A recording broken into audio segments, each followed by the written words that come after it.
Ну что, всем привет, любители путешествий. Ну а мы с вами начинаем изучать Черногорию. Сегодня у нас в выпуске будет и самый популярный курорт Будва, и сгоняем в соседние поселки, и в Бечичи, и в Петровац. В общем, будет много различных локаций.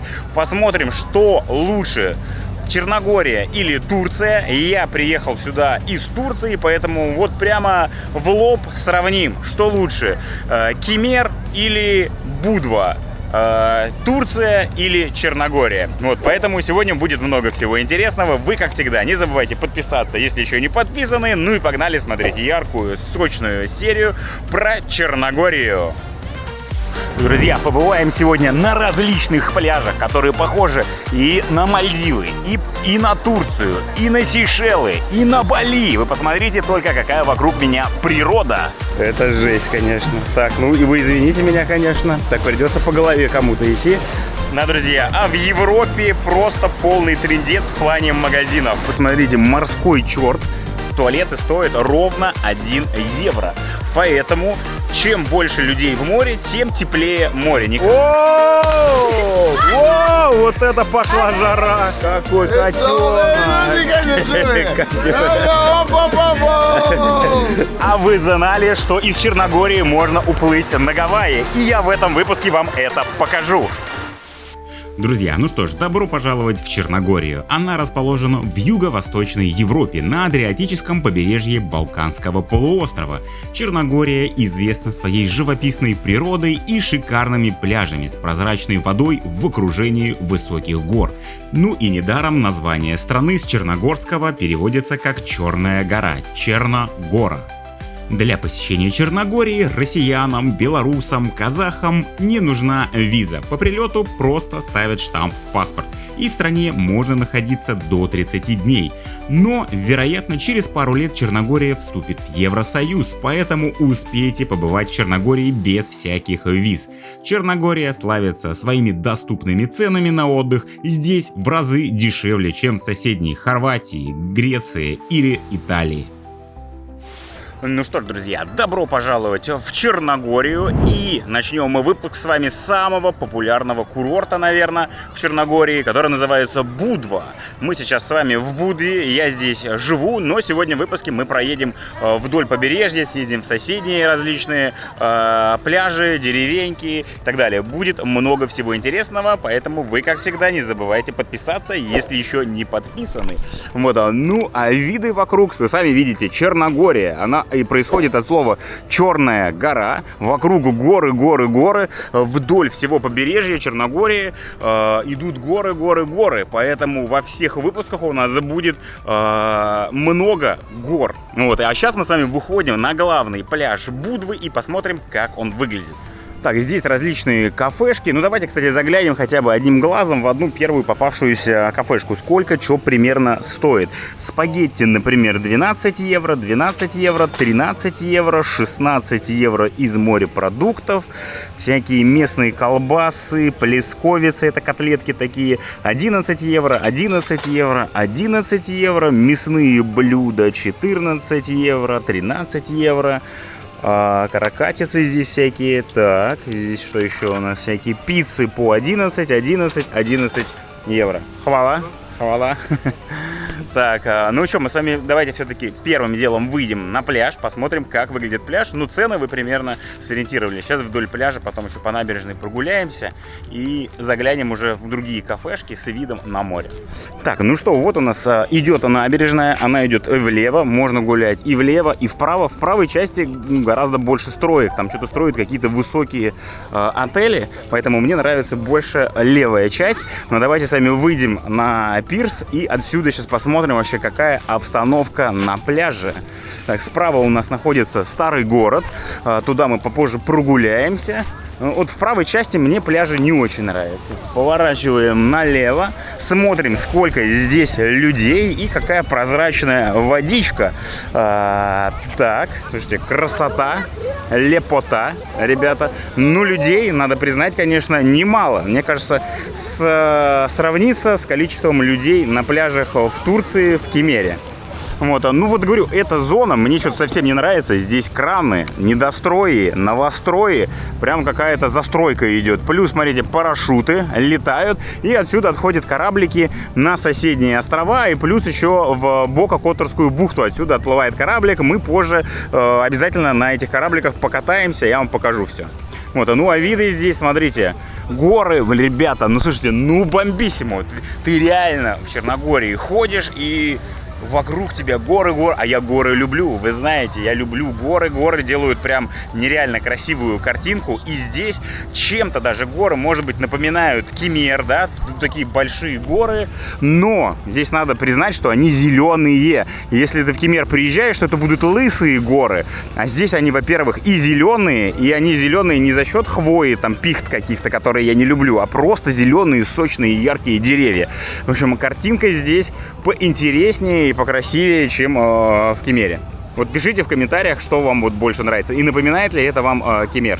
Да, ну и вообще я сюда же приехал после Турции, после Кемера, поэтому будем сравнивать. На самом деле в этом выпуске и будет предстоять задача, что лучше, Турция или Черногория. Куда лучше поехать, где дешевле, где дороже, какие цены. Все сегодня будем изучать и смотреть. Прямого сообщения между Россией и Черногорией сейчас нет, но можно довольно быстро долететь всего с одной пересадкой в Турции, в Армении или Сербии. Цены на билеты вполне демократичные, а где искать билеты, я, как всегда, оставляю ссылки в описании. Курортный сезон в Черногории открывается с мая, хотя вода еще будет прохладная, и продолжается до конца октября. Летом как раз температура моря составляет от 23 градусов в начале июня и прогревается до 27 градусов к августу. Поэтому самые лучшие месяцы для отдыха — это июль, август и сентябрь. Так, ну а мы с вами давайте сейчас пройдемся по пляжу и, в принципе, поймете, сколько здесь людей. Ну, надо признать, конечно, что немало, и надо учитывать, что 12 часов дня. Обычно в 12 часов дня, вспомните Турцию, и все-таки, наверное, в 12 часов дня в Турции все уходят на обед. Вот, а не то, что из-за того, что жарко, там солнце и прочее. Все, наверное, бегут кушать в Турции, и здесь потому системы такой нет. Поэтому народ никуда не торопится, никуда не расходится. Мы с вами, кстати, сравним, я думаю, пляж и днем сейчас. И потом часам к 5 сюда придем и посмотрим. Наверное, людей еще будет больше. Вот, ну, слушайте, практически как пляж в Кемере, галька. Ну, чтобы вы понимали, такого же размера примерно, как и в Кемере. Так, ну и людей, ну не знаю, ну чуть-чуть поменьше, может быть, чем в Кемере. Из-за того, что здесь не отельные, пакетные туристы, конечно, отдыхают, не все друг на друге не лежат в одном месте, а распределяются как-то по пляжу. Ну, вот, поэтому здесь, мне кажется, все-таки людей поменьше. Так, ну здесь, видите, даже иногда приходится лавировать между полотенчиками. Так, сюда, сюда, сюда. Вот, мы проберемся немножечко левее, в левую часть. Да, ну получается так, что та часть как раз, где все краны и прочее, это как раз какие-то приотельные зоны, платные шезлонги, а здесь как раз бесплатная зона, где все со своими зонтиками, ну большинство, кстати, здесь все с зонтиками лежат, здесь уже неорганизованная такая зона. Так, проходим. Вот, ну и, чтобы вы понимали, Будва — это самый популярный курорт, это не самый лучший пляж, это, ну, наверное, как центр Кемера, как Патонг. Вот, наверное, сказать, что это Патонг. Мы с вами скоро переедем уже в соседние деревни, там должно быть и людей поменьше, и почище, ну, и так далее. В общем, пишите в комментариях первые впечатления от Будвы. Ну, не нужно делать каких-то выводов, что типа все пляжи сейчас в Черногории вот такие многолюдные. Я уверен, что поедем дальше, дальше будет гораздо меньше людей. Так, ну что, пойдемте с вами купаться в этой потрясающей, нереальной водичке. Заходим. Еще раз, здесь галька. Ну, кстати, вот в этой части мелкая галька. Мне кажется, здесь даже вообще не больно сейчас будет. Смотрите, я нашел прям пляж с шикарным видом. Во-первых, видны горы там вдалеке. Здесь у нас совсем мелкая галька, даже на Кемер не похожа. В Кемере крупная галька, по ней больно заходить. Но здесь, смотрите, прям можно босичком, без кораллок, спокойно зайти. И красивые виды, и прозрачная водичка, и людей, кстати, несмотря на то, что на пляже вроде как бы много людей, да, но в воде немного людей, поэтому в Кемере все-таки больше людей купается. Казалось бы, там вроде все распределены так, не знаю, в общем, в воде людей гораздо меньше, чем в Кемере. Так, но все равно, конечно, больновато, немножечко приходится так с усилием. Кто не знает, что такое ходить по гальке, это, разумеется, не по песочку в Таиланде или по Мальдивам зайти. Все-таки немножечко, ножичком больно. Ну, совсем мелкая галька, поэтому не критично. Так, ну что, заходим. Водичка отличная. Разумеется, это не Таиланд. Разумеется, не нужно ждать, что здесь будет парное молоко. Там 30 градусов, 35. Ну, вполне в сезон самое то освежиться. Даже мне, любителю тропических стран, огонь. Но скажу так, что что-то сегодня вот поднялся какой-то мини-шторм, что ли. Ну, хотя, видите, солнце светит и так далее. Вчера вот не было вот этих ошметков. Была прям чистая кристальная вода. Да, ну и мы с вами сейчас скоро пойдем на другой пляж, который называется Могрен. Вот самый лучший пляж рядом с Будвой. Ну и, разумеется, мы сегодня еще с вами прокатимся на другие, на соседние пляжи, на Бечичи, Петровации. Туда куда-то в сторону еще уедем, посмотрим. А в следующей серии мы с вами сгоняем в одно из самых красивых мест Черногории, которое называется Котар, Бока-Котарская бухта. Там прокатимся по различным городам. Мы заедем в сам Котар и прокатимся на кораблике. Вот, тоже будет красиво. Ну, слушайте, ну и здесь тоже классно, да? Вот пишите в комментариях, как вам такие виды. Знали ли вы, что в Черногории вот так красиво и так круто? Ну, слушайте, такая галька, конечно, это вообще идеальная галька. Мне кажется, чтобы если такая была там в Кемере, вообще вопросов нет. Она, ну, между щебенкой какой-то, наверное. Слушайте, вообще не больно. Даже после того, как ноги распарились в море, вообще не больно выходить. Так что такая галька хорошая. Вот в этом плане большой плюс. Наиболее популярные курорты для отдыха в Черногории – это Будва, Бечичи, Рафаиловичи, Петровац, Свети-Стефан, Котар и другие. Все не перечислить. Но основные – это, наверное, Будва, самый туристический район с развитой инфраструктурой, магазинами, барами. Именно здесь больше всего останавливается туристов. Бечичи – это соседний поселок рядом с Будвой, уже более тихий и престижный. Здесь находятся в основном престижные и дорогие отели. Следующим популярным считается Петровац.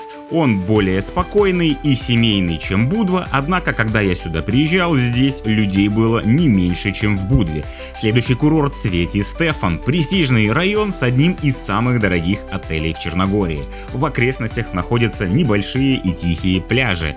Здесь даже отдыхали Сильвестр Сталлоне, Шварценеггер, Елизавета II и даже Юрий Гагарин. Ну и, разумеется, Котар и Бока-Котарская бухта – излюбленное место многих туристов, но здесь скорее не пляжный отдых, а наслаждение невероятной природой и горами вокруг. Как таковых пляжей здесь нет, но есть заходы в воду с понтонов. Так, ну а сейчас давайте покажу отель, в котором я живу. Ну, точнее, это даже больше апартаменты, что ли, не знаю. В общем, это не такой неполноценный отель, небольшой. В общем, здесь вот такое трехэтажное или четырехэтажное, раз, два, три, четыре, четырехэтажное здание. Я живу, получается, на третьем этаже. Итак, друзья, ну а сейчас давайте покажу, как выглядит мой номер, один из самых бюджетных номеров в Будве. Вот, выбирал. Ну, слушайте, ну, в принципе, за те деньги, которые я его взял, ну, это лучший, наверное, был вариант. Разумеется, не самый идеальный, но номер большой, просторный. Здесь даже на 3 человек, по сути, он рассчитан. Здесь 2 совмещенные кровати, еще одна кровать, есть телевизор, есть столик, есть холодильник. Ну, правда, он там работает как-то не до конца закрывается с дверью, что-то у него, ну, так себе он работает, не идеальный. Есть кондиционер, работает все хорошо. Есть чайник, есть Wi-Fi, работает в принципе хорошо. Ну и плюс еще есть балкончик. Так, отодвигаем шторки. В общем, я живу, получается, на 3-м этаже. И здесь еще такой большой, огромный балкон. В общем, есть стульчики посидеть можно, стол. Что-нибудь прикупить с видом вдалеке на горы. Здесь вид на дерево очень красивый. Вот, и, собственно, вот такие отсюда открываются виды. Да, ну а вас больше всего, наверное, интересует, сколько же стоит такой номер в Европе, сколько же стоит такой номер в Черногории. В общем, самый дешевый вариант, дешевле, по-моему, ну, более-менее адекватное что-то, ну ничего не было. Вот, а стоит 44 евро в сутки. В общем, пишите в комментариях, дорого это или нет. Как всегда, все сервисы, с помощью которых я бронирую себе все в путешествии, есть по ссылочкам в описании. Переходите, и отели, и перелеты, и страховки. Все есть по ссылочкам в описании. Плюс я там, как всегда, оставляю промокоды со скидками. Можно сэкономить на путешествиях до 6000 рублей с туров. В общем, переходите, промокоды есть в описании. А тут еще шкаф, в общем, есть. Здесь у нас комната счастья и радости. Ну, совсем такая малюсенькая радость. Здесь, конечно, еле протискиваешься. Проходишь вот так вот бочком. Здесь, прикиньте, не было даже мыла, ни шампуней, ничего не было. Да, ну и необычное, что полотенца, которые здесь есть, это вот такие тряпочки, лицевые, по сути, полотенца. Считается это полноценным здесь полотенцем. Вот хорошо, номер на троих, вот 3 вот таких полотенца совместить, и тогда нормально. Вот душ такой, не очень хороший, из него все течет из всех щелей. Ну, такой туалет, самый, наверное, неудачный, в общем, в этом номере. Остальное здесь как бы, ну нормально. Просторно, комфортно, чай заварить, Wi-Fi работает. Что еще, в принципе, надо? Номер просторный, стол есть, холодильник есть. Мне вполне хватает. Да, ну и до моря идти там буквально 3-4 минуты, наверное. Здесь вот рядышком совсем море находится, уже пляж. Вот, и, кстати, очень важный момент, что в Черногории нужно платить туристический сбор по 1 евро каждый день. И люди некоторые забывают, я забыл, например, хорошо, я вспомнил. Вот, нужно попросить отель, чтобы он, либо отель вам оформляет, либо вам самим нужно прийти на почту и заплатить этот туристический сбор по 1 евро с человека за 1 день. Если вы не заплатите, то при выезде у вас затребуют эту бумажку, и если у вас ее нет, то нужно платить штраф 200 евро. Вот это важный момент. Да, ну что еще важно рассказать, как я прилетал сюда. Собственно, для россиян не нужны никакие там ни визы, ничего не нужно, ни электронные, ничего. Просто прилетели, паспорт и все в порядке. Но хочется сказать про таксистов, да, и такси сколько стоит доехать до Будвы, там, до других туристических курортов. То есть вы прилетаете обычно в Тивот, главный аэропорт, который находится рядом с остальными курортами. Итак, друзья, ну что, добро пожаловать в Черногорию. Так выглядит аэропорт. Терминал 1, терминал 2 совсем малюсенький. Вот главная задача, как доехать из аэропорта в Будву. И вариантов не очень много. Таксисты задирают цену в 50 евро. Конкуренции особой нет. Автобусная остановка, которая находится ближайшая к аэропорту, находится в где-то 20 минутах пешком. Туда вот надо идти, в сторону Тивота самого. Поэтому ты выходишь и едешь. Я договорился с ребятами, мы скооперировались, по 15 евро скинулись и, короче, поедем на таксишке. Вот, все, вариантов больше нету. Автобусы здесь не ходят, метро здесь нет, только такси за 50 евро. Ехать примерно, кстати, там минут 40-50. Они все жалуются, что там ремонт дороги идет, очень долго ехать, дорога сложная. Ну, короче, вот на это. Ребята, за 40 минут езды 50 евро. Пишите, дорого это или нет. Мне кажется, для Черногории это дороговато. Я говорю, что турки много берут, но черногорцы тоже пользуются своим положением, что на общественном транспорте никак не доедешь. До 2006 года Черногория входила в состав Югославии, но после развала отделилась в самостоятельное государство. Столица Черногории – Подгорица, и она находится вдалеке от курортных зон. Черногория – совсем небольшое государство, которое можно проехать на машине за несколько часов. Расстояние от самой северной до самой южной точки страны не превышает 200 километров. Черногория граничит с Хорватией, Албанией, Сербией, Боснией и Герцеговиной. Со стороны побережья Черногорию омывает Адриатическое море. Население Черногории составляет всего 600 тысяч человек. Православие – это основная религия в Черногории, и на территории Черногории большое число древних церквей и монастырей. Так, ну а вдоль набережной куча кафешек. Вечером здесь прикольно присесть. Вот, собственно, здесь визуально можно, кстати, увидеть всякие национальные блюда.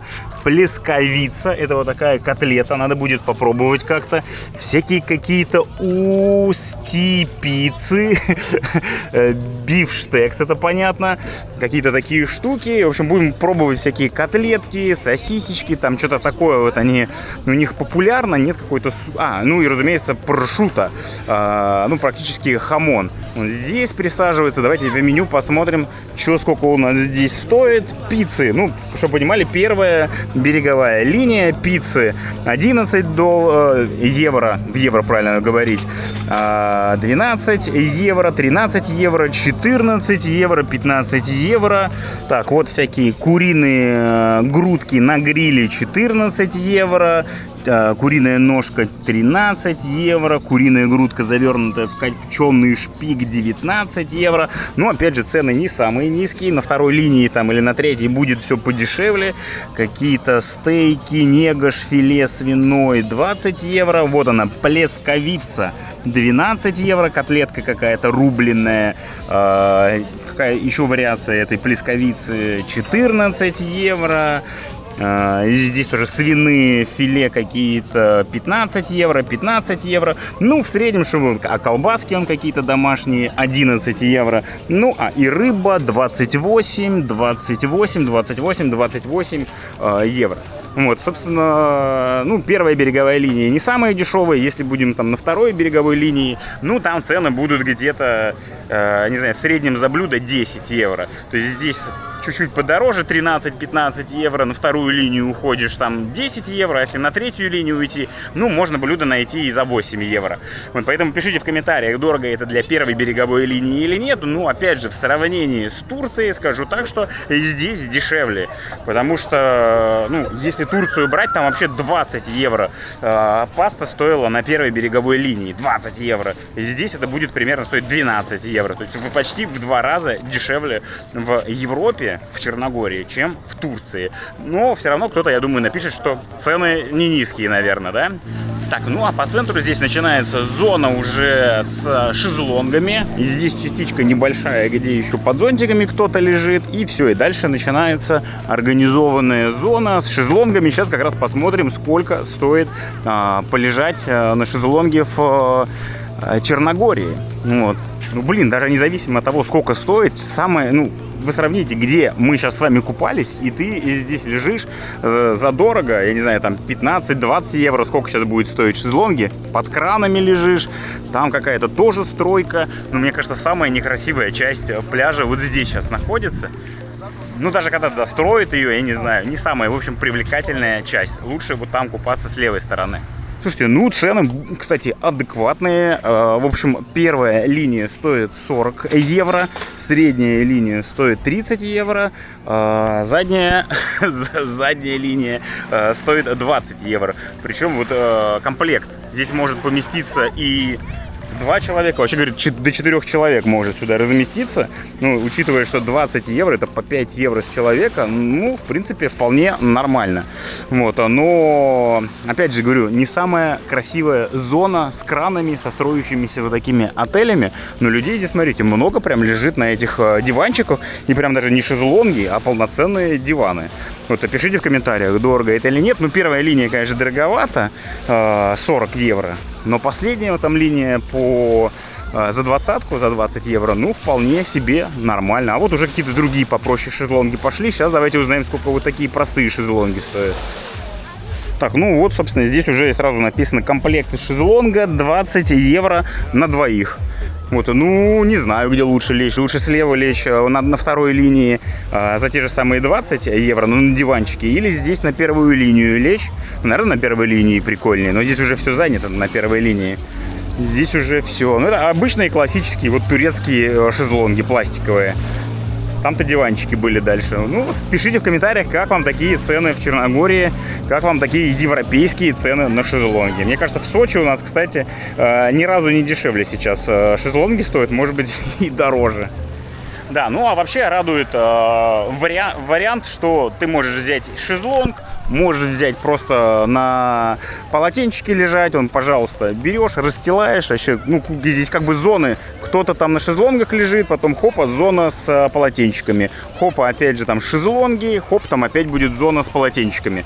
Вот, так что чередует, никто не запрещает, а то обычно, знаете, когда шезлонги есть, лежит только на шезлонгах, вот в Турции, например, на Мунлайте, там вообще гоняют, ты не расстелишь полотенчик, и тебя прогонят. А здесь, пожалуйста, вот рядышком денежку заплатил, не хочешь платить денежку, ложишься рядом, вообще проблем нет. Здесь даже к пляжу не подойти, не выйти. Вон и дети с детишками. А, здесь песочек, вот оно что, в чем плюс. Здесь, короче, песчаное дно, и поэтому здесь с детишками народу больше. Здесь вообще даже не галька. Прикольно. Слушайте, вот почему здесь больше всего лежаков и все купаются. Песчаные пляжи, оказывается, есть. Да, ну если там какой-нибудь фастфуд, можно вот тоже здесь на берегу, я так понимаю, типа а-ля шаурма какая-то, сэндвич тортилья, 8,5 евро, сэндвич тортилья, колбаса, пеперо, вместо шаурмы, короче, вместо мяса там какие-то колбаски, судя по всему, или прошута, вот, ну типа хамона. 7,5 евро. Супы 4,5 евро, 5 евро. Так, ну а пиво здесь в различных кафешках примерно стоит 4 евро за 0,5, если маленькое 3,8 евро. Где-то там дальше места есть, где можно, по-моему, за 2,5 бокала взять. Здесь тоже вот такие менюшки. Ну, в среднем там, опять же, блюда, вот я смотрю, 11, 13, 14... Да, ну опять же, пицца какие-то, вон там по 12, даже полкилограмма, ничего себе. Пицца полкилограмма, 12 евро. Кстати, вот эта кафешка одна из таких доступных и бюджетных. Музычка играет, атмосфера такая хорошая. Сидишь по вечерам здесь вдоль набережной, многие присаживаются, тоже сидят с видом на море, зонтики эти складываются, и получается красивая такая приятная атмосфера.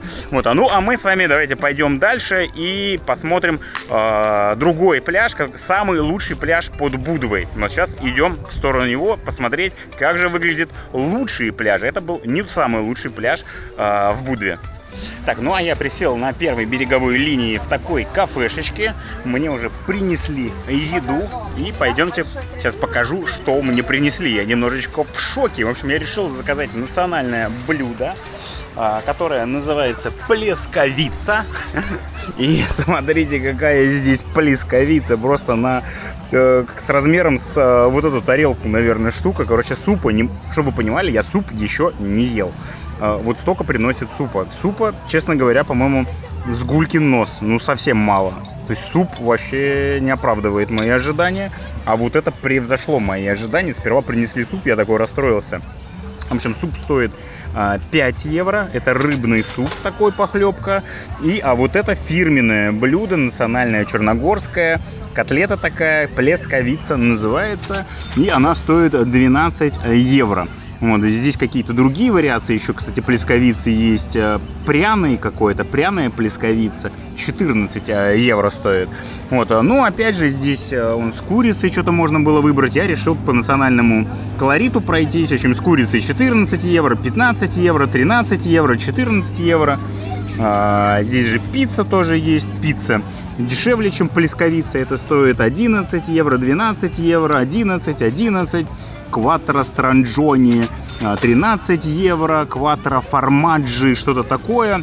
Ну, я в пиццах не особо разбираюсь, но, в общем, пиццы от 11 до 13 евро в такой кафешечке. И пасту давайте найдем. Вот макароны, паста. Паста карбонара 11 евро, 11 евро, 11 евро. Ребята, ну, чтобы вы понимали, это дешевле, чем в Турции. То есть в Турции таких цен на первой береговой линии, прям практически мы вот с вами сидим в море, таких цен в Турции, конечно, нет. Поэтому здесь гораздо дешевле. А вот вкуснее или сейчас будем проверять. Суп меня расстроил, конечно, порция. Это что такое? Это после Вьетнама, извините меня, это ни о чем. Во Вьетнаме, вспомните, литр фубо стоит $1. Литр фубо. Здесь граммов... Ну, 150, может, я не знаю, сколько это назвать, 5 евро. Короче, сильно дороже. Так, ну что, погнали пробовать. Я уже кусочек такой отрезал. Слушайте, ну практически стейк. Можно называть плотненький такой стейк. Не похожий прямо даже на котлету какую-то. Ага.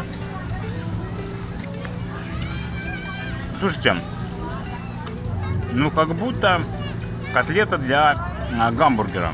Ну, переделанная в фарш. Так, и что даже с косточкой? Ничего себе. Я чувствую, что там косточка есть. В общем, можно сказать, что это похоже, знаете, на котлету от гамбургера какого-то. Она, кстати, здесь на русском языке и переведена как гамбургер. Она здесь даже называется просто гамбургер. Плесковица. Вот, сами прочитайте. И по-английски, кстати, гамбургер написано. И по-русски тоже гамбургер. Короче, такая котлета для гамбургеров. Но, короче, сказать, что это прям что-то вау, что это лучше, чем том-ям, что это лучше, чем том-ка, что это лучше, чем фобо, нет, конечно. Все-таки азиатское, чем карри на Шри-Ланке, нет. Ну, короче, нет, мне не очень понравилось, просто обычная котлета какая-то, зажаренная котлета. На полуфабрикат похоже. Лучше курицу жареную обычную взять. Ну и картошечка фри. Ну да. Ну, картошечка фри, все понятно. Классическая, хрустящая, вполне нормальная. Короче, картошечка вкусная, но котлета не вау. Ой, смотрите, кто у нас здесь сидит? Ты что, подсматриваешь, да? Ты что-то ждешь, походу. Кстати, кошек в Черногории много. Их, мне кажется, даже больше, чем в Турции. Хотя говорят, что Турция столица кошек. В Черногории очень много кошек. Прям на каждом углу они здесь сидят. Ну, кошка сидит, ждет. Ну-ка, давайте ее угостим. Ну-ка, будешь плесковицу? Ну-ка, ну, на. Опа, значит, можно и есть эту плесковицу. Так, ну и давайте, наконец, задегустируем вот этот суп с гулькин нос, который чорба с рыбой. Фиш чорба. Ну-ка. Слушайте, знаете? Слушайте, это суп с килькой. Короче, там внутри не рыба, а походу скумбрия в томатном соусе, что ли, или еще что-то такое. Но очень похоже и очень напоминает кильку в томатном соусе. Я, в принципе, люблю кильку в томатном соусе, но чтобы суп прям из кильки сделали, ну-ка. Короче, не, по еде я не в восторге. Самое вкусное, что для этого здесь лежит, мне кажется, это картошка фри.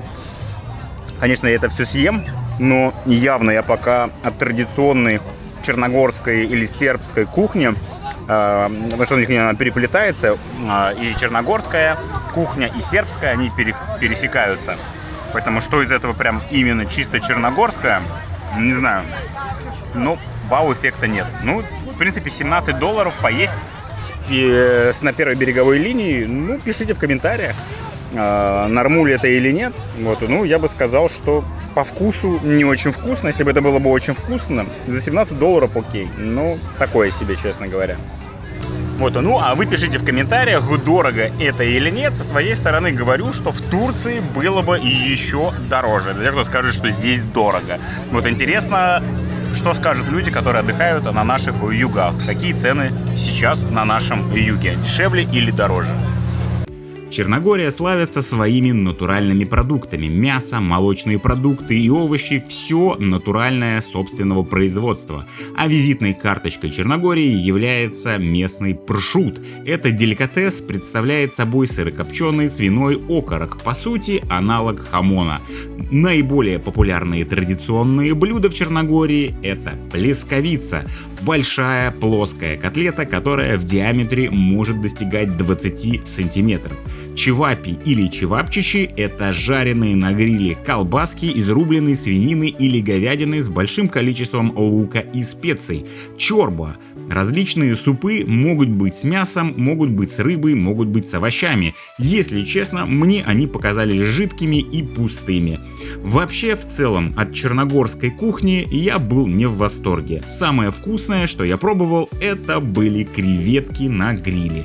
А все плесковицы, чорбы, чевапчичи – блюда на один раз. Ну, мне так показалось. Пишите в комментариях, если вы пробовали в Черногории что-то достойное и вкусное. Так, ну а сейчас давайте с вами пойдем на один из самых красивых пляжей рядом с Будвой. Вот буквально перейти просто тропинку. Сзади меня старый город. И здесь, кстати, находится самая популярная статуя, балерина. Так, к ней можно даже как-то пробраться. Сейчас давайте к ней подойдем. Так, хоп-хоп-хоп. Здесь все с ней фотографируются, но обычно ближе к вечеру. Так, а мы с вами сейчас давайте к ней прям проберемся. Смотрите, какая красоточка здесь.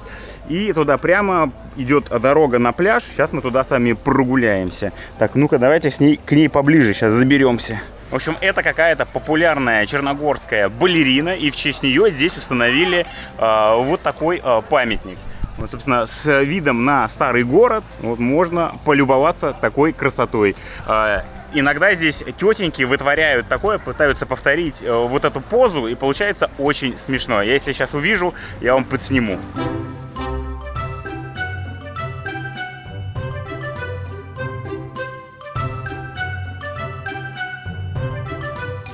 Так, ну а до пляжа Марген, собственно, такая красивая дорога. Смотрите, над нами какие скалы. Они защищены сеткой, чтобы ничего вот из этого не отвалилось. Но есть места, где сетки нет, и стрёмненько там ходить. Слушайте, ну красивая природа. И сейчас зайдем. Пляж отличается тем, что он прям практически среди скал находится вплотную. Так, ну что, вот он пляж и Марген. Или Магрен, блин, я его Морген называю почему-то. Ну, опять же, сами знаете, в честь кого хочется назвать. Короче, он Магрен. Марген. Магрен, по-моему, он Могрен. Во, Могрен, правильно говорить Могрен. Короче, я путаюсь, как он называет, да все путаются.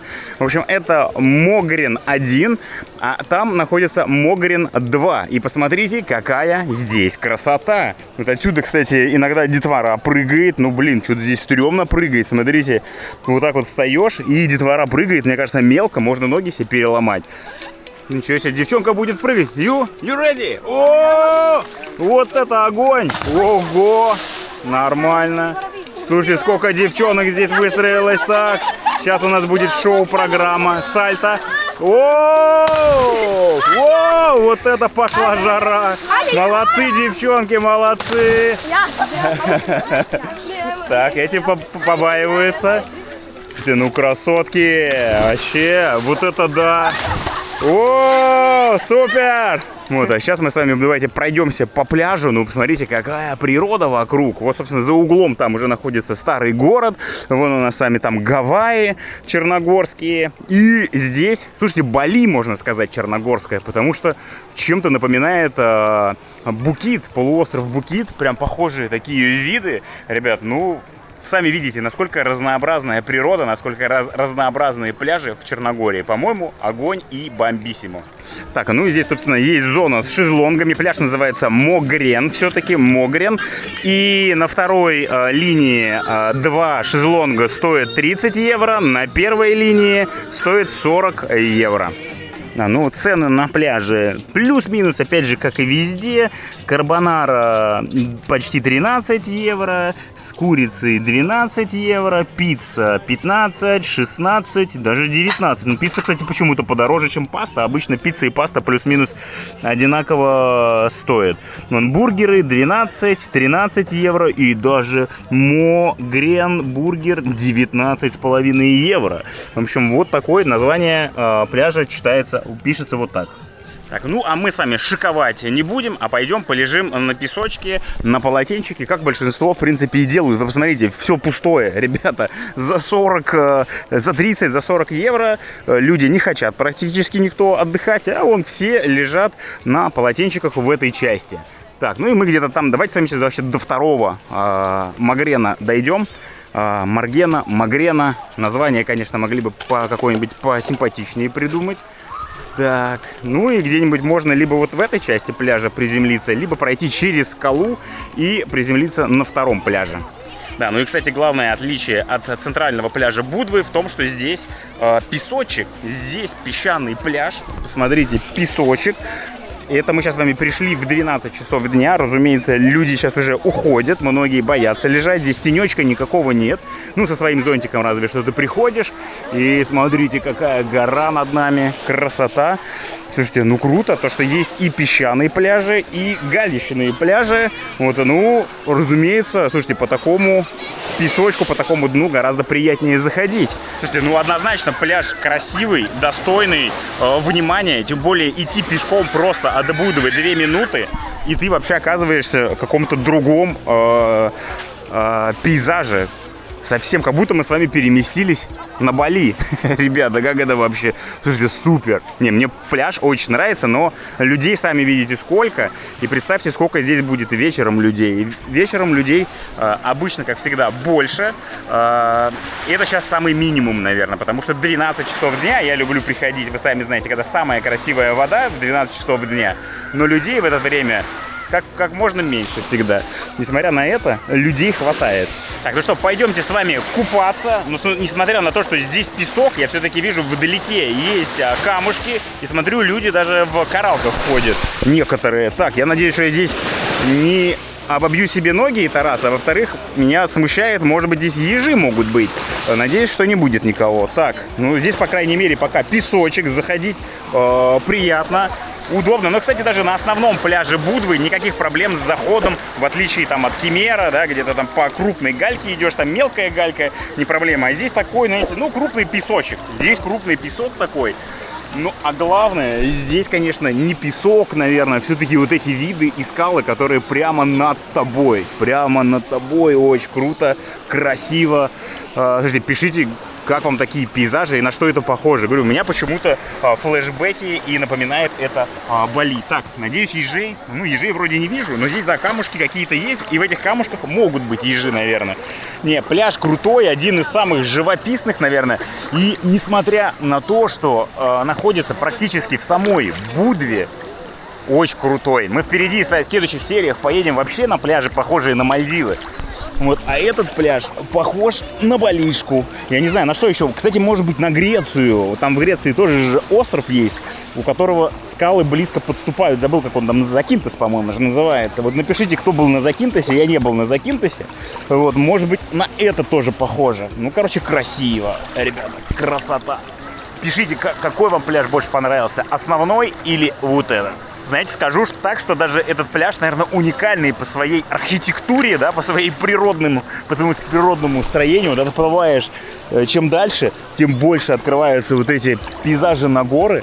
И прям, ну, такого нигде я больше не видел. Очень красиво. И говорю, это супер доступный, простой пляж. Пешком дошел, никуда ехать не надо.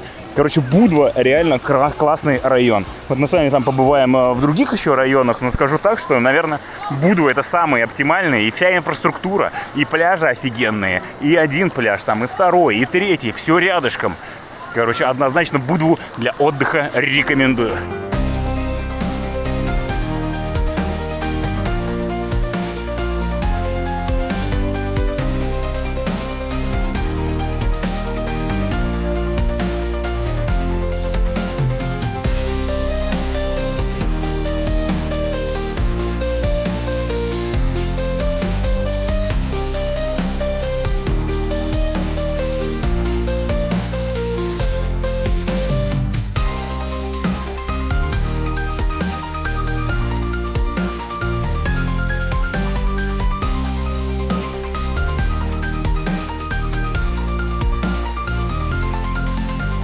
У нас же вот основной вопрос сегодня в выпуске, что лучше, Турция или Черногория?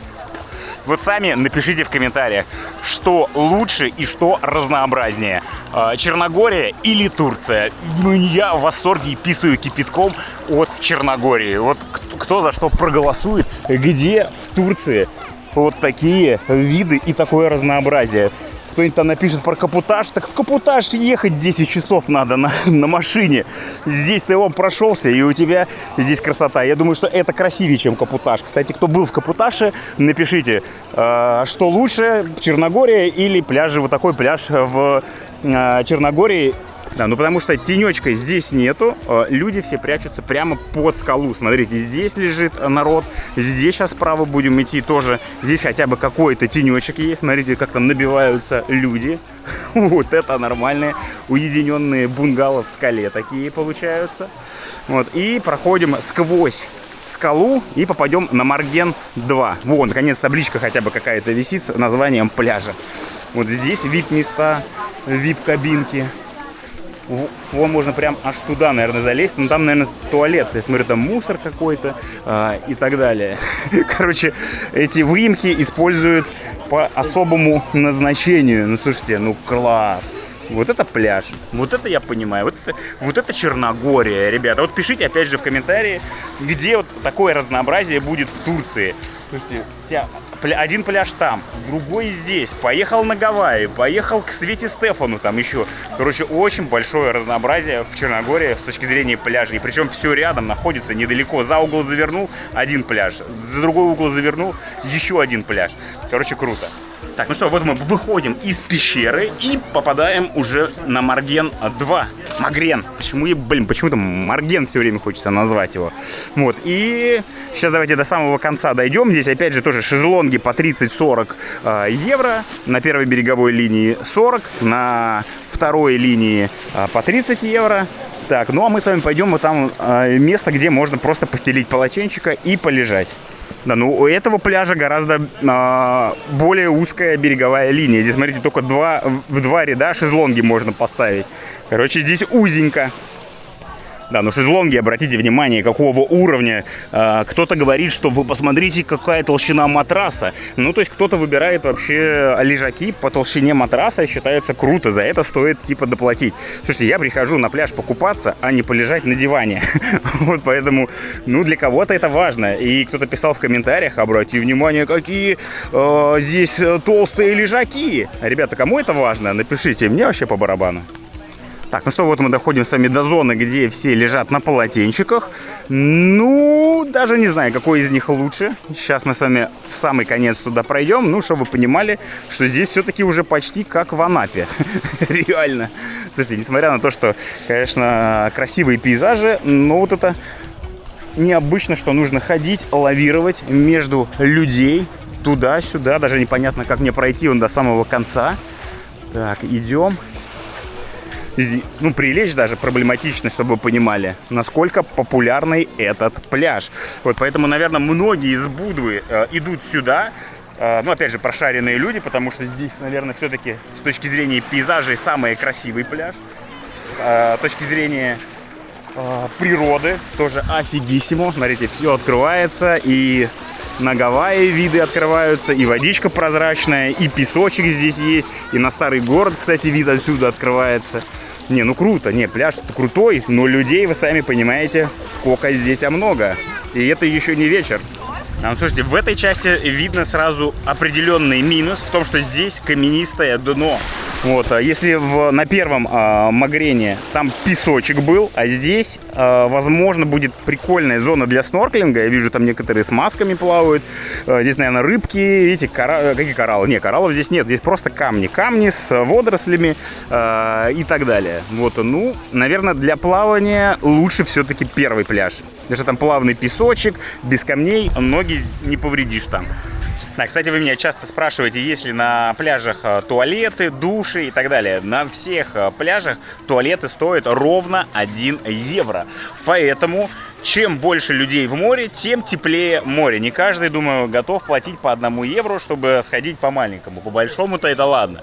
Вот, поэтому водичка обычно на пляжах Черногории теплая. Вот, ну, шучу. Вот, а по поводу душа, вот, можно сполоснуться. Я думал, деньги берут. Нет, вроде как разрешили, вон я сполоснулся. Вот, ну, по идее, этот душ принадлежит как раз тем, ну, кто там покупает шезлонги по 30, по 40 евро. Ну, вроде как бы не гоняют, я смотрю, народ споласкивается. Да, ну а вы посмотрите, какие здесь скалы, какими они пластами идут, блинчиками такими, блинами. Вот, ну и опять же, видите, в каких-то местах сеткой огорожено, а в каких-то местах сеткой вообще ничего не огорожено. И этот блинчик может упасть, наверное, на голову. Интересно, здесь были вообще случаи, почему здесь вообще ничего не ограждено? Прям вообще супер опасная зона, мне кажется. Надеюсь, это все не падает. Смотрите, как это. Все такими слоями, слоями, слоями, как пирог какой-то слоеный. Официальный язык в стране черногорский, который относится к славянским, а поэтому очень близок к русскому. Черногорцы гораздо лучше понимают русский язык, чем английский, и в кафе многие официанты разговаривают на русском языке, а также меню почти всегда в туристических зонах дублируют на русском языке. Для примера, на черногорском «здраво» — это «здравствуйте», «добр дан» — это «добрый день», «хвала» — это «спасибо», «како се зовеш» — это «как тебя зовут», «довидение» — это «до свидания». Так что в Черногории многое будет понятно и знакомо русскоговорящему человеку.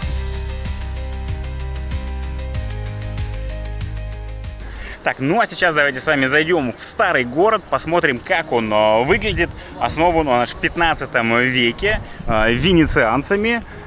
И здесь, собственно, соорудили такие оборонительные стены от набегов Османской империи. Вот. И давайте посмотрим, что же за старый город, как он выглядит. И очень сильно напоминает различные европейские какие-то города. Как будто мы где-то в Италии, где-то в Испании.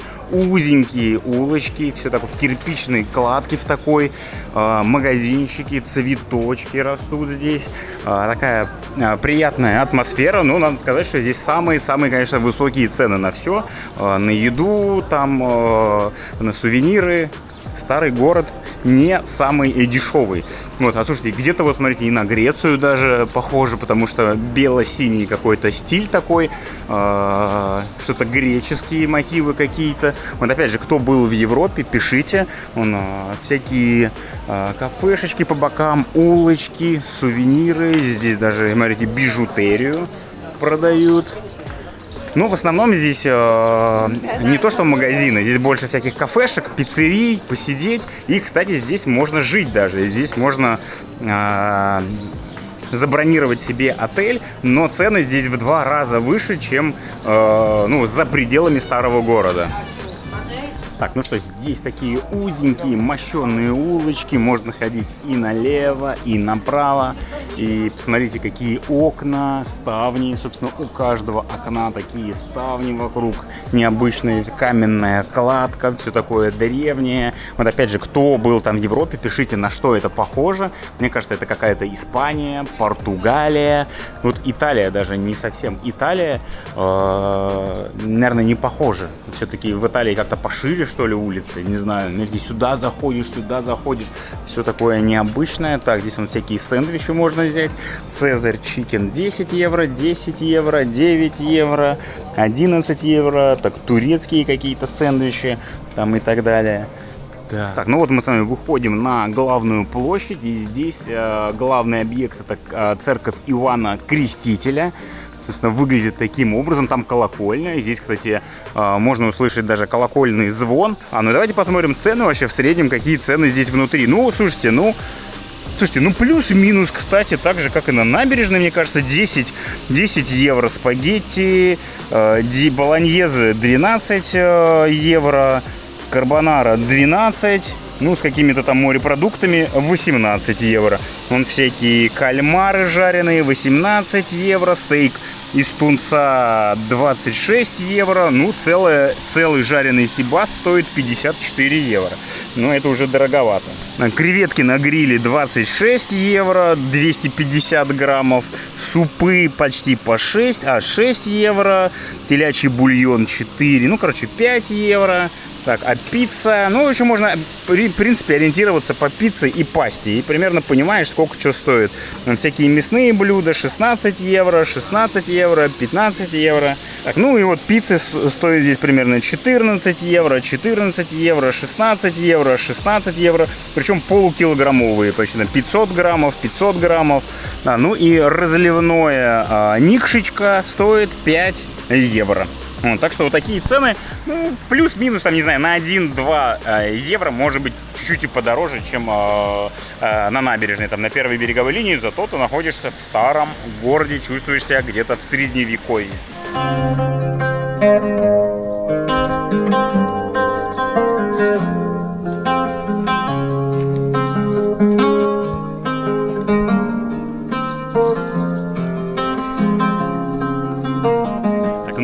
подходим сейчас к стене, к обрушившейся стене, откуда открывается вид на море. И музычка здесь даже играет. И плюс еще здесь, смотрите, даже концертный какой-то зал установили, сиденье. По вечерам, возможно, здесь какие-то концерты проходят. Смотрите, как красиво выглядит. Похоже, знаете, на что? На какую-нибудь там Испанию, пираты Карибского моря, вот вспоминаешь, что какие-то испанская колонизация, вот корсары, какая-то морская вот эта тематика, пираты Карибского моря, что-то вот из этого такого, Португалия, Испания, какой-то дух такой вот от всего вот этого у меня всплывает в памяти. Вот пишите, что вам напоминают такие виды, пейзажи, вот, и плюс еще музычка, здесь на гитаре мужичок играет.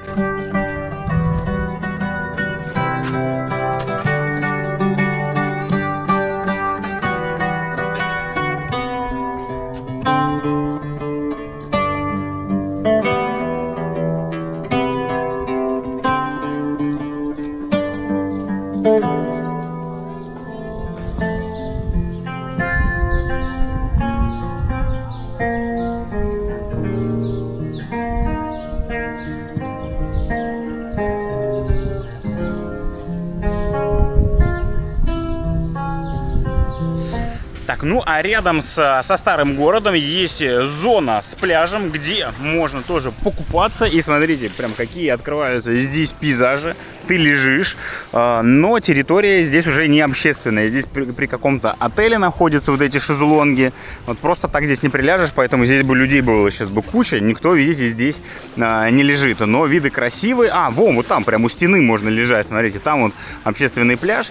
Ну, виды классные открываются. И стены старого города, и храм, собственно, виден. Здесь и колокольня вон видна. Круто, да, вам привет вам передают. Вот, ну слушайте, здесь булыжники, конечно, я вижу с точки зрения пляжа, крупноватые булыжники. Вот, так что можно и покупаться прям с видами, с историческими видами на крепость старого города. Тоже неплохо и красиво. Да, ну а на мост сюда поднимаешься, здесь по понтону пройти, опять же, купаться всем, наверное, нельзя, потому что висела табличка, пляж принадлежит какому-то там отелю. Вот, но я купаться не собираюсь, просто вам показываю красивые виды. Водичка, слушайте, прям как в Египте, прозрачная, только не хватает, конечно, кораллов.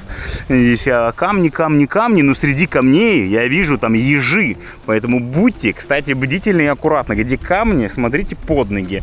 Вот, обычно в каменистом дне могут плавать ежи, сидеть. Вот, ну и виды классные. Опять же, ну слушайте, ну красиво, видите, разнообразный формат. Хочешь ушел там в левую часть, ты купаешься с видами на горы, хочешь сюда пришел, купаешься среди средневековых стен, среди средневекового замка.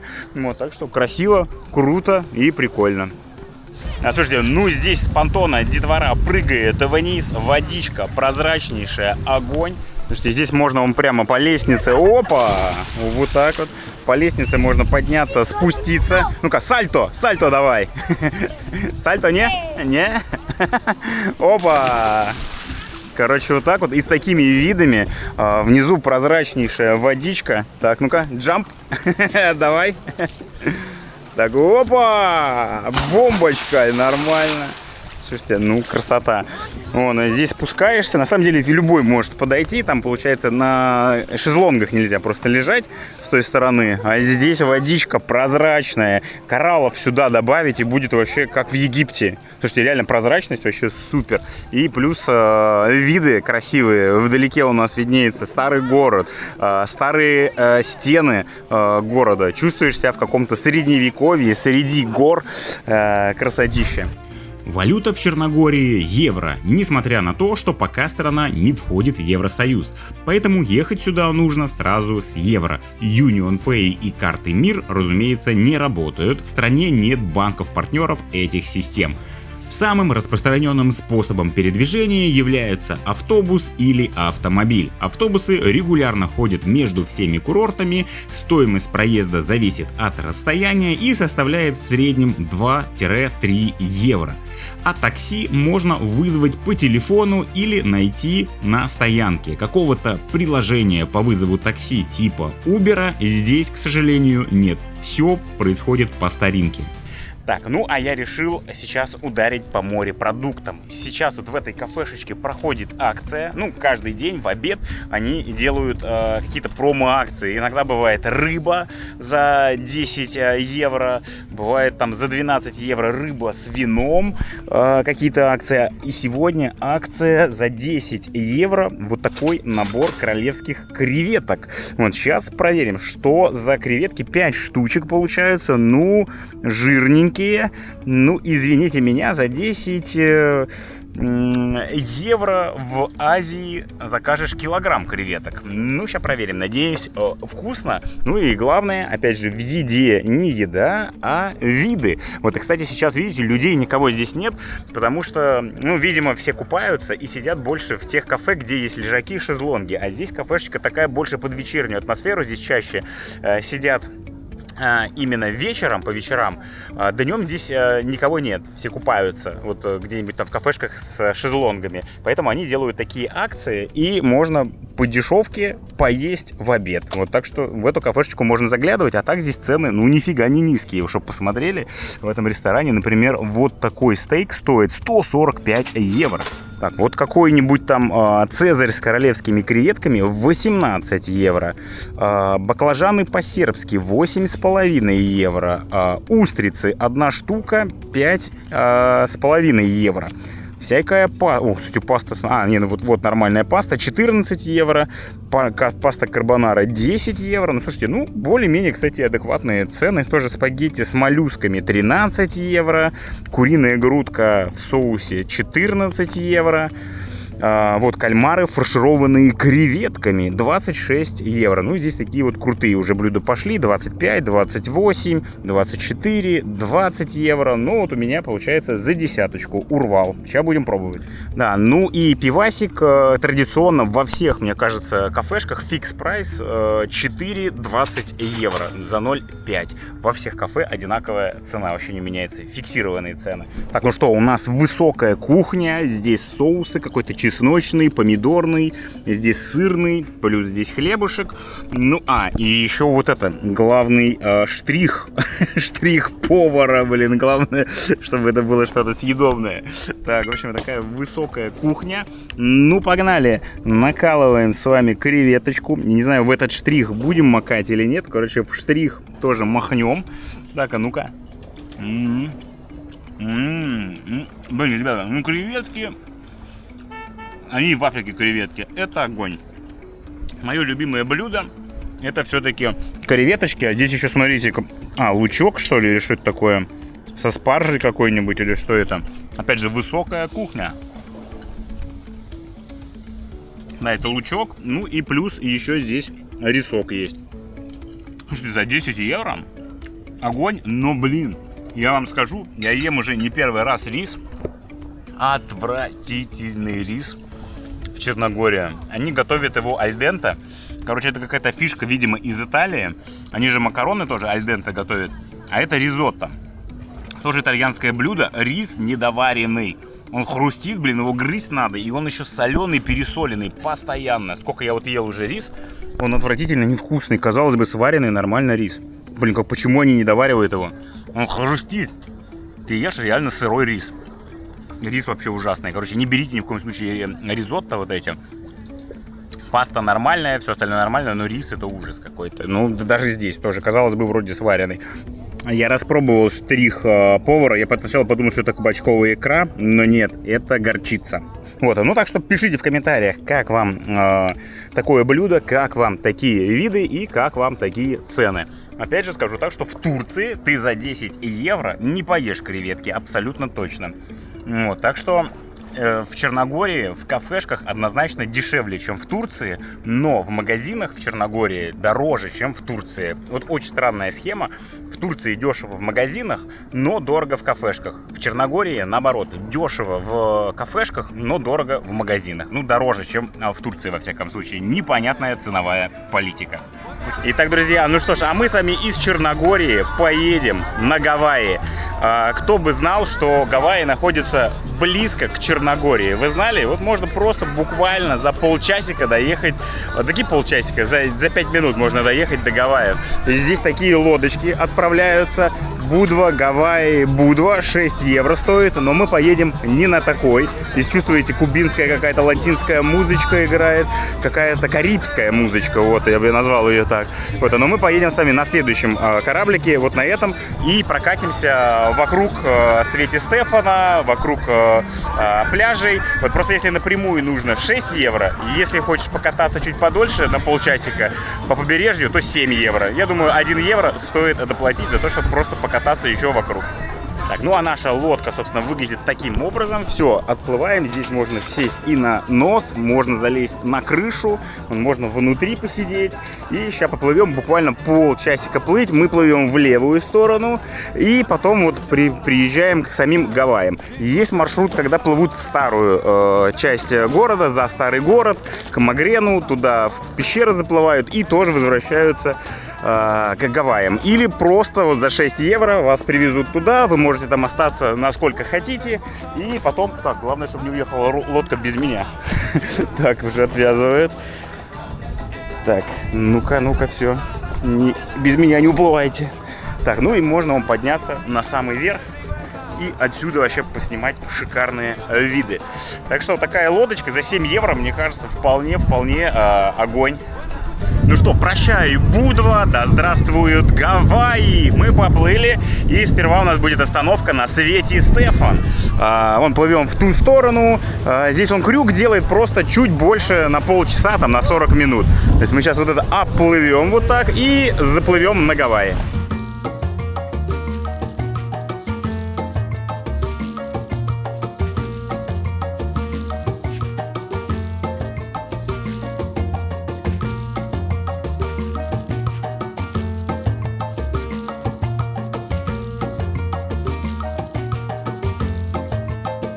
Ну все, вот мы и приплыли уже на Гавайи. Собственно, честно говоря, до Свети Стефана, ну не знаю, был ли смысл ехать или нет.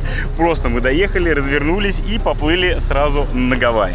В общем, вот они у нас с вами черногорские Гавайи. Сейчас сравним, похоже ли это на оригинальные Гавайи. Это, как обычно, знаете, турецкие Мальдивы, египетские Мальдивы.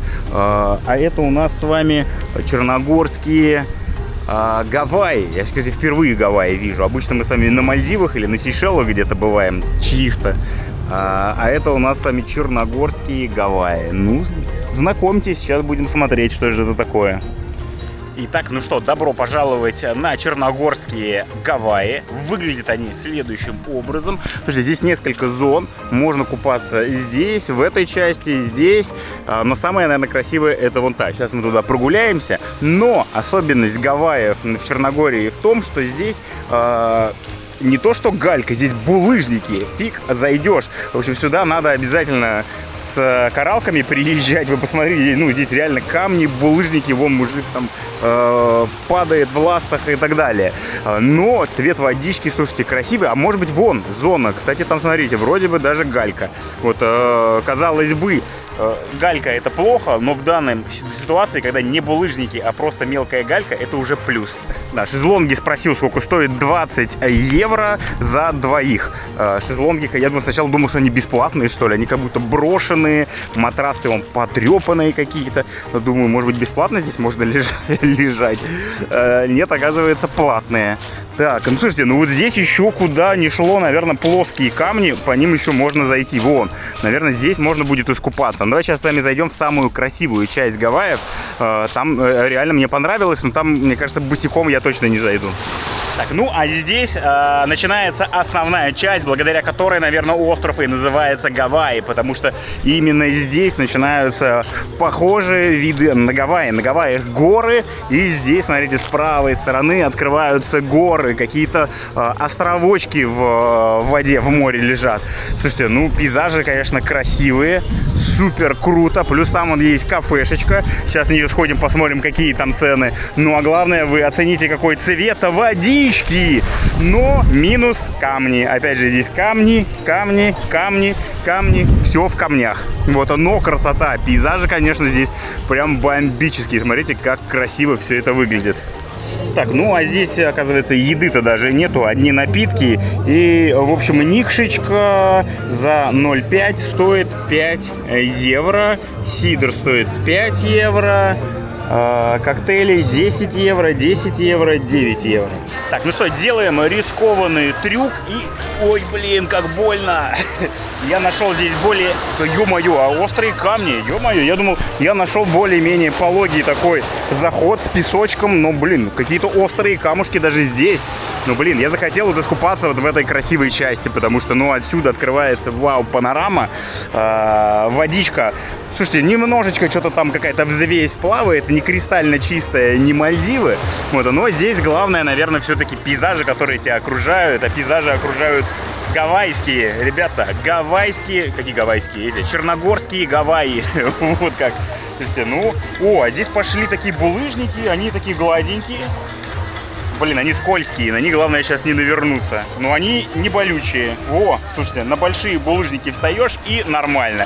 Я все-таки скажу, что здесь не то, что больно, здесь очень опасно. Пальцы попадают между булыжниками, и реально можно сломать себе палец, наверное, мне кажется. Нога попадет, здесь наверняка кто-то ноги выворачивает себе, вывихивает. Даже вывихнуть ногу здесь себе раз-два. В общем, еще раз, рекомендация: сюда нужно приходить в коралках, ну или в тапочках каких-то, в кроксах каких-нибудь. Скользко, нога проскальзывает, в дырки попадает, блин. Главное, ноги не переломать. Не, с точки зрения купания отстой пляж. С визуальной точки зрения бомбиссимо. Особенно с дрона виды, прям как, слушайте, на Нуса-Пениде. Вот этот остров выглядит как тираннозавр Рекс на Нуса-Пениде. Один из моих любимых видов в мире, смотровая площадка на Нуса-Пениде, а здесь прям вот повторяет эти пейзажи. Поэтому на Бали, говорю, в Черногории много, получается, пляжей, похожих на балишные. Очень круто. Слушайте, вот кто мог подумать, что в Черногории такая красота? Вот пишите в комментариях, кто здесь уже был. Пишите в комментариях ваши любимые пляжи, ваши любимые районы в Черногории. Впереди у нас будут, кстати, еще и черногорские Мальдивы. Черногорский Таиланд будет. Такие будут пляжи впереди в следующей серии, поэтому обязательно подпишитесь. И мы с вами в следующей серии отправимся в Бока-Которскую бухту.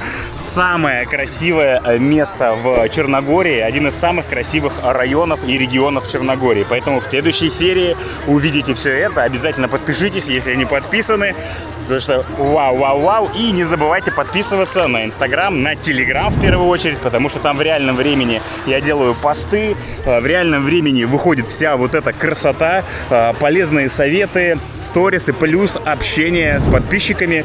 Я там отвечаю на ваши вопросы. Так что вот пишите в комментариях сейчас здесь, как вам такой пляж. По-моему, просто офигительно. Слушайте, уходишь подальше от берега, и все, и вообще все шикарно становится. Плаваешь идеально. Ногами никуда там не цепляешься. Камни я даже не достаю здесь. И получается офигисимо, ребята.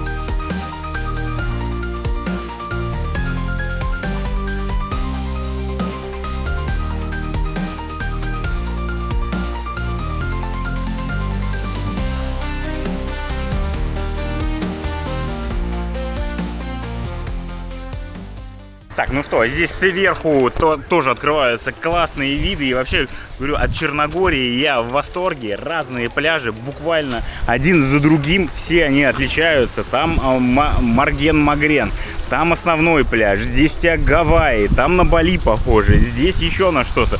Ну, короче, очень разнообразный формат пляжей. Где-то на Мальдивы будут похожи пляжи. У нас столько всего впереди.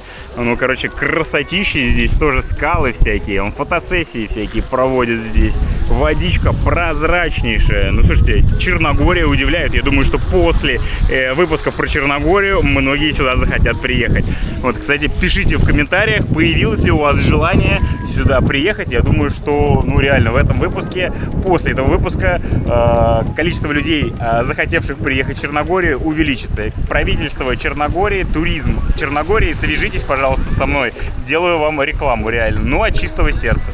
Так, ну все, вот мы с вами дошли уже до самого конца. Можно сказать, что мы с вами видели Гавайи на 360 градусов. Все пляжи посмотрели. Здесь уже тупик. Дальше туда уже не пройти. Смотрите, там вдалеке скалы. Чем-то это напоминает, опять же, Бали. Здесь есть еще шезлонги и лежачки, где можно полежать в такой зоне. Ну, слушайте, ну красота. За 6 евро приехали и кайфуете вообще в нереальных пейзажах.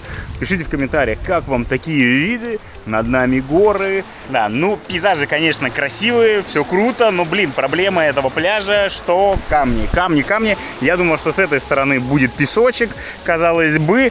Ну, короче, рекомендация сюда: переезжайте в коралках. Ну, без коралок, вон, будете, даже в коралках падают люди. Нормально. Ну, короче, булыжники, чтобы вы понимали. Но красота. Слушайте, не... приехать сюда однозначно рекомендую. Недаром это самая, наверное, популярная экскурсия вдоль набережной. Вы идете на каждом шагу, эти Гавайи, Гавайи, Гавайи отправляются каждые полчаса, каждый час. И недаром. Я говорю, ну, рекомендую. Сами видите, насколько здесь красиво. Но с точки зрения покупаться вопросы вызывает, конечно. Да, плюс, кстати, то, что здесь есть бесплатный душ. Можно сходить, бесплатно помыться, если там возле Будвы это платная обычно прерогатива. Ну, еще хочется сказать, что если вы только приехали и не загорели, то лучше, наверное, не ехать, потому что зон с тенечком здесь практически нет. Вот вдоль заборчика народ лежит, а остальные шезлонги, соответственно, платные. Вот поэтому, ну, смотрите, либо вон там за забором, под забором лежать. В общем, сгореть здесь раз-два, ну, на раз-два легко. Так, ну все, а мы с вами уплываем с Гавайев, плывем с вами обратно в Будву. И, собственно, здесь график висит, в какие часы он уплывает, каждый час практически.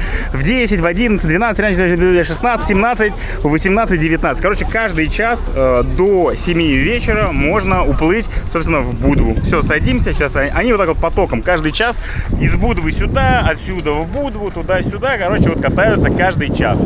Поэтому можно здесь находиться хоть до вечера, хоть до 7 вечера и уплыть обратно в Будву.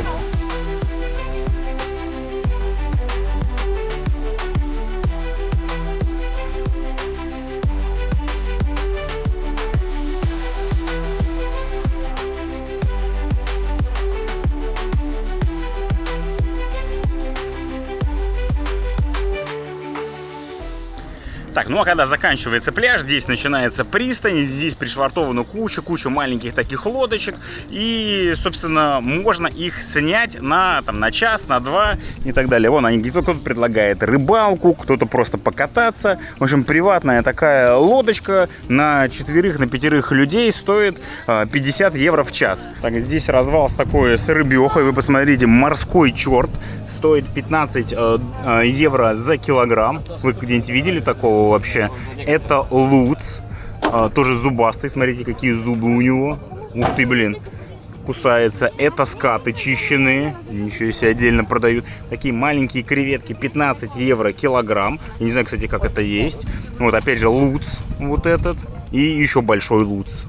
Вот такая здесь палаточка прямо рядом с портом. Вот свежак просто нереальный. Кто ел морского черта, можно здесь попробовать за 15 евро. Но только нужна сковородка, чтобы это все пожарить. Здесь это, естественно, не жарится. Вот, так что, ну а креветки я что-то не понял, что это за креветки. Это супер, самые маленькие креветки, какие я в мире видел. Вот это, может быть, рыбу ловить на них надо. Так, ну а сейчас давайте пройдемся по улицам и покажу, как выглядят улицы Будвы. Собственно, это такая главная центральная улица, там уже дальше море начинается, переходишь. Ну и что, здесь в основном всякие аренда машин, аренда мотобайков. Машины начинаются, кстати, от 45 где-то евро за самую простую, какую-нибудь i20, что-нибудь такое. Байки стоят, сколько там получается, 30 евро на один день.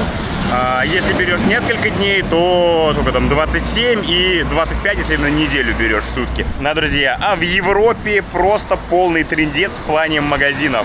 Я оставил запись цен в магазинах напоследок. Сегодня воскресенье, а по воскресеньям в Европе не работают магазины. Вы можете представить, вообще не большой, огромный магазин, не маленький, там, небольшой. В воскресенье вообще не работает. Я не знаю, может быть, сегодня постараюсь что-то найти. Мегамаркет, здоровый крупный магазин, работает обычно до 3 часов ночи, чтобы вы вот видели, с 7 до 3. Но сегодня воскресенье, он вообще не работает. Это просто пипец. Где покупать что, непонятно. Только в маленьких ларечках, где цены будут в несколько раз выше. Вот называется, оставил вам запись цен в магазине напоследок. Надо было записывать вчера. Да, друзья, что хочется сказать по поводу интернета. Интернет в Черногории дешевый, хороший, мобильный интернет нормально работает. В общем, здесь вот висит вывеска, сколько что стоит. 500 гигабайт на 15 дней 15 евро, 1 терабайт 20 евро на 30 дней и безлимит 25 евро на целый месяц. И что хочется сказать, что после Турции это просто райские цены. Вспомните, сколько стоил интернет в Турции. За $40 20 гигабайт. Здесь $15 500 гигабайт. В десятки раз, короче, больше трафика и дешевле в разы. Короче, Черногория в плане интернета огонь. Вот эти симки там на каждом шагу, на каждом углу продаются, но надо сказать, что при раздаче скорость очень сильно падает, вообще невозможно работать. Если вы захотите раздать интернет там, на ноутбук, на другой телефон, очень медленно все начинает работать. Странно, не знаю, на самом телефоне, где симка вставлена, все хорошо работает. Да, друзья, конечно, это полный фейл. Я думал, приду, здесь самый большой магазин, гипермаркет, он тоже не работает. Торговые центры не работают. Рынок даже, думал, сниму сейчас, не работает в воскресенье. Вот зеленый рынок вот здесь находится, тоже не работает. Ребята, это что за фигня? Чтобы вы понимали, даже торговые центры не работают, магазины никакие, там пошопиться даже нельзя. Это что вообще за чепуха и ерунда? Вот, ну а вам давайте покажу вообще, в принципе, как выглядят улицы Будвы. Опять же, стройки. Ребята, успейте, я думаю, приехать в ближайшие год-два, потому что через пару лет, судя по всему, здесь будет все это застроено. Плюс ко всему прочему, Черногория планирует вступить в Евросоюз в там, 2028 году, то есть через 3 года уже Черногория будет в Евросоюзе, и сюда и приехать будет проблематично, и людей, судя по всему, будет больше, и к этому времени, видимо, строятся вот эти большие гостиницы, сюда будет большой наплыв туристов, поэтому успейте застать Черногорию такой, по какой я вам показываю, потому что через 3 года здесь будет явно наплыв туристов. Короче, ну, вкратце вам рассказать по поводу цен, чтобы вы понимали. Пиво Никшечка пол-литра стоит 1 евро, яйца стоят 2,10 евро. Что еще там вам надо было показать? Самое вкусное, что нужно брать, это, разумеется, пршут. Черногорский пршут стоит недорого. Сколько там? Килограмм стоит примерно 20 евро. То есть на нарезку возьмете 200 граммов на 2 евро набрать, там вообще объешься, вкуснотище. Это то, что в первую очередь надо брать. Блин, ребят, конечно, это просто трындец. Это как вот попасть так, что надо было раньше снимать. Говорю, я тормознул. Ребята, без сюжета про цены в магазине, даже на рынке. Я думал, на рынок хотя бы приду по воскресеньям, рынок-то будет работать. Европейцы, вы что, вообще не работаете? Что это за фигня? Это как это вообще понимать? В воскресенье выйти, что-нибудь купить, вообще ничего нету. Ни одного магазина, чтобы вам показать цены. Ни одного. Да, ну такие какие-то кафешечки, здесь что-то в них можно прикупить, холодильники у них хотя бы стоят, что-то в плане воды можно купить. Ну вот, чтобы понимали, как вода выглядит, здесь она стоит $1, ну евро точнее, цены-то в евро все, в магазине она стоит 60 центов, ну то есть почти в 2 раза дороже продают. Так, свежевыжатая здесь 1,5 евро стоит, в магазине евро стоит. Кола здесь... это сколько? 1,5-литровая, 2,5 евро. В магазине не знаю, сколько стоит. Вот, ну, примерно вот такой ассортимент. В общем, здесь, в таких магазинчиках, говорю, ну, это проблема, что в Таиланде ты 24/7, реально, ночью, в субботу, в воскресенье, в пятницу, когда хочешь, придешь, купишь что угодно. Здесь, оказывается, в воскресенье ты ничего не купишь. Вот, ну, либо вот в таких вот магазинчиках в 2 раза дороже что-то продадут.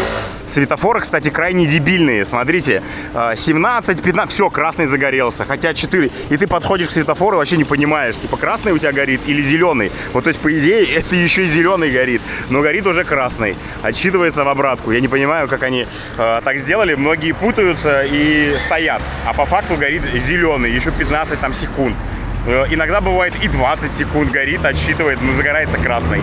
Странные правила. Да, ну и давайте покажу цены на экскурсии. Вообще, какие разнообразные экскурсии есть. Бока-Которская бухта 40 евро стоит. Всякие каньоны 50 евро.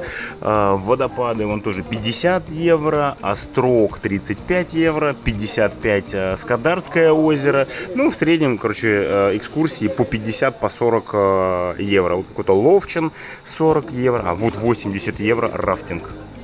Так, ну а раз закрыт магазин, давайте покажу фруктово-овощную лавку. Какие цены во фруктово-овощной лавке? Бананы евро 90, ну 2 евро. Помидоры, вот такие помидоры 2,5 евро. Вот такие 3,5 евро, такие 3,40. Черешня 14 евро, нормально, а там вообще 17 евро, какая-то здоровая. Вишня 7 евро, яблоки 2,5 евро, 2,5 евро, 2,5, огурцы 2 евро, так, персики всякие, там абрикосы, я не знаю, 7 евро, 7 евро, 7 евро. Ну, так что такая палаточка. Пишите в комментариях, дорого это или нет. Ну и цены на бензин. Дизель стоит евро 30, евро 41 какой-то крутой, видимо, дизель. 95 евро 43, 98 евро 46. Да, ну и, кстати, смешное, в магазине будут всегда вас спрашивать на кассе «Кеса не треба». Кеса не треба. Кеса это пакет, треба, ну понятно, что нужен или не нужен, нужен ли вам пакет. Они постоянно спрашивают, эта фраза «кеса не треба». Странно, что на черногорском пакет будет не пакет. Вообще во всем мире там, ну, обычно пакет, а здесь кеса. Кеса не треба. Вот, так что это кто был в Черногории, я думаю, помнит эту фразу.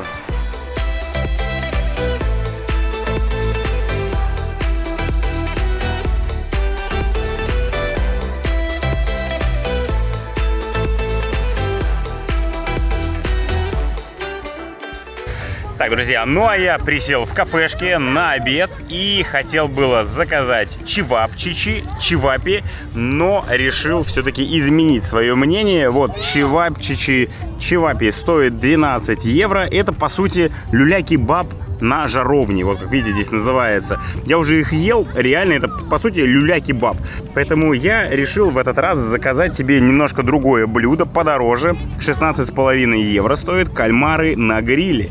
И вуаля, в общем, выглядит таким образом. На первой береговой линии, разумеется, здесь море, конечно, так себе видно с шезлонгами. Так, ну, в общем, блюдо выглядит таким образом. Это тоже фирменное черногорское блюдо. Короче, кальмары. Берем, значит, вилочку. И здесь вот такие кальмары. Есть фаршированные кальмары. Они стоят 20 евро. Эти у меня стоят 16,5 евро. Так, ребят, ну что, я начал пробовать. Я уже заправил кальмар вот этим соусом. Здесь отдельно соус подается. Отдельно еще хлеб подается. И берем, пробуем, собственно, вот эти не фаршированные, а просто вот соусом эти кальмары. Ну-ка.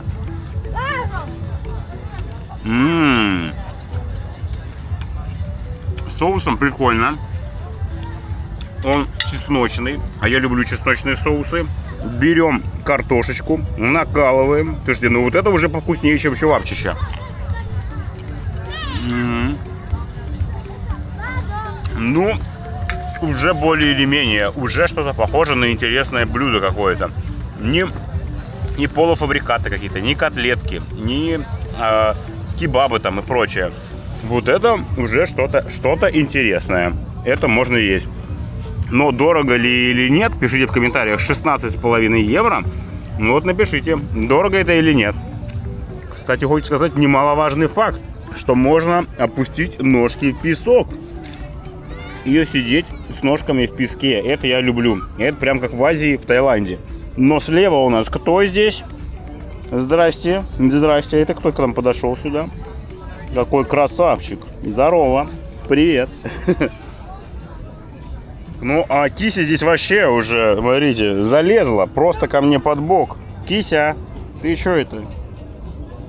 Нормальная Кися, тебе хорошо здесь? Сейчас на стол залезет еще. Вот это Кисюля. Так, ну резюмируя по поводу черногорской кухни, что можно сказать? В общем, азиатская, конечно, на голову выше. Здесь национальные блюда чевапчичи стоят 12,5 евро. По сути, это все, ну, полуфабрикаты какие-то, перемолотый фарш, там, я не знаю, котлетки, плесковица, тоже перемолотый фарш. Ну, вот все национальное у них здесь, это все какие-то котлеты. Ничего такого особо вкусного нет. Вот, но это хотя бы, ну, тянет на какое-то отдельное самостоятельное блюдо.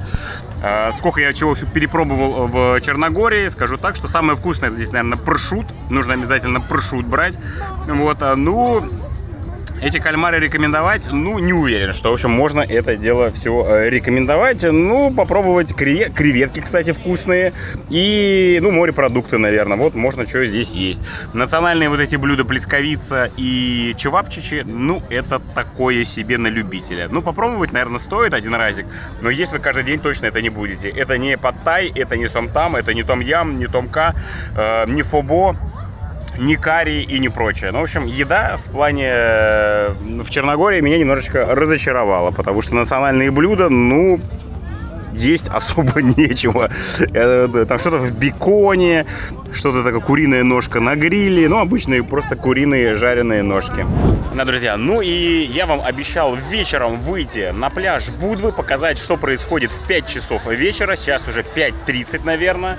И не понимаю всех этих людей. Все выходят в 5 часов. Кстати, кукурузу он тоже предлагают здесь, как в Сочи практически. Людей, конечно, Так, вон она, кукуруза пошла. Так. 3 евро кукуруза стоит, чтобы вы понимали. Ой, так, что-то там наступил на что-то. Так, ну и людей, короче, дофигища.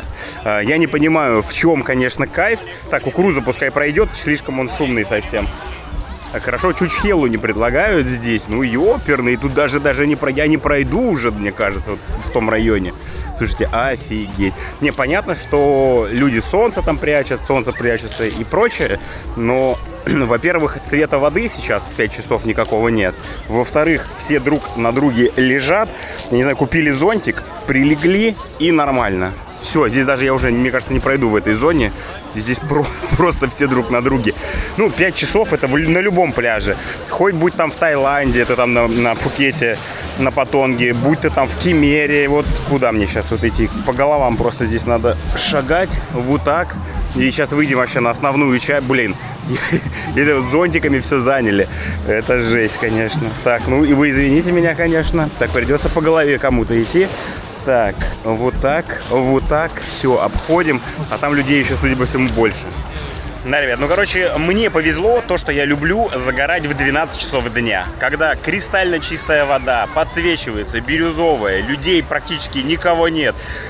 Соболезную тем, кто любит отдыхать в 5 часов вечера, в 6 часов вечера, максимум выходит людей, конечно, и пляж уже даже не узнать, ё-моё, это реально Анапа, ребята, это просто жесть. Так, ну, это я вот вышел просто вам поснимать. Сам-то я не хожу в такое время. Не купаюсь, не снимаю. Вода, опять же, говорю, ну, цвет воды уже совершенно другой. Красок уже нет. Я люблю купаться с 11 до 2, наверное, где-нибудь до 3, может быть, все. Потом как раз солнце уходит, цвета воды никакого нет. И для картинки, для съемок, конечно, это вообще не подходит. Вот, поэтому я не загораю вечером. Но большинство, как видите, наоборот, загорает по вечерам. Ну, в общем, пишите в комментариях, как вам пляж в 5 часов вечера. Я думаю, если бы я начал выпуск записывать с такого пляжа, вы сказали бы Черногория фу. Вот. Поэтому реально приходите в нормальное, в правильное время и кайфуйте. И безлюдные пляжи, и гораздо красивее все выглядит. Вот пишите в комментариях, в какое время обычно ходите на пляж загорать вы. Так, ну а сейчас давайте с вами прогуляемся и посмотрим, как проходит вечерняя жизнь в Будве. Заранее скажу, конечно, не ожидайте, что здесь будет Таиланд, Волкин-стрит, Бангла-роуд или еще что-то. Здесь такое романтичная обстановка вдоль набережной. Музычка живая играет, все сидят, попивают там винишко, пивасик с видами на море, где-то там на яхты. Слушайте, ну такая романтичная, уютная, спокойная обстановка. По поводу клубов, пара клубов здесь есть, и то они работают только там по пятницам, субботам. Возле старого города какие-то барчики есть. Сейчас туда вон как раз пройдемся в сторону старого города. Ну а на центральной набережной вот примерно везде такая вот атмосфера. А также здесь есть супер-мега нереальное колесо. Метров, наверное, 10 в высоту. Ну, то есть, я не знаю, масштабы вам видны или не видны, но, короче, мне кажется, в Абхазии раз в 10 больше даже колесо. Вот, стоит поездка 6 евро 2 круга. Минимальная стоимость. Причем такая красота. И плюс еще там Педро играет. Да, ну, колесо, видно, пользуется нереальной популярностью. Там катается вот одна кабинка, все остальные пустые, чтобы вы понимали. В общем, мега-супер популярный аттракцион здесь, в Будве. Ну, а основная движуха, походу, вот именно на этой яхте проходит. Здесь ребята зажигают, будь здоров. Ого. Какой котенок!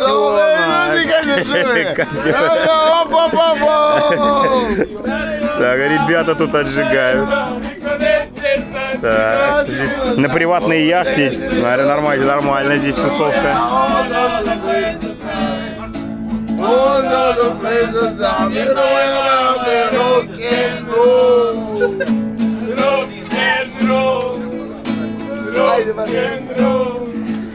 Алло. Так, мы что, входим в старый город, здесь прям все такое подсвечивается, красивая, средневековая какая-то атмосфера, где преображается, я вам показывал и днем старый город, и вечером здесь другая атмосфера, так, всякие хот-доги 4 евро, чиз-дог 6,5 евро, вон все стоят в этих, здесь много пиццы почему-то, все стоят в кафешке, где пиццу, в общем, очень модная и популярная тема заказывать пиццу в старом городе.